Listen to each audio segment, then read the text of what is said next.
Hanzalah, salah seorang sahabat Rasulullah. Ni Hanzalah ni sahabat Rasulullah ni. Ni bukan biasa-biasa ni, sahabat yang dijanjikan syurga ni.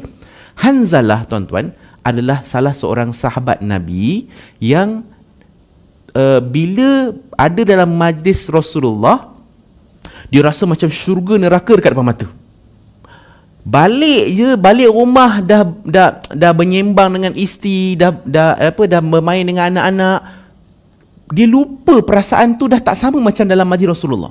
Hanzalah terus lari keluar rumah, terus menjerit, Hanzalah ini munafik, aku munafik, Hanzalah telah munafik.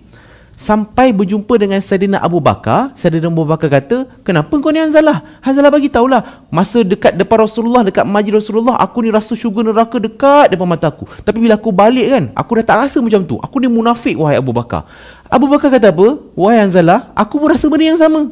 Jom jumpa dengan Rasulullah.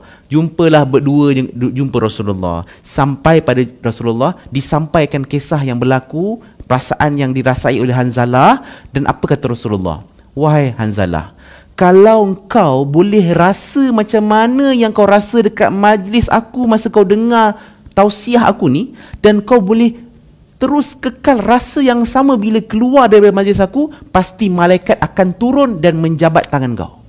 Apa maksudnya?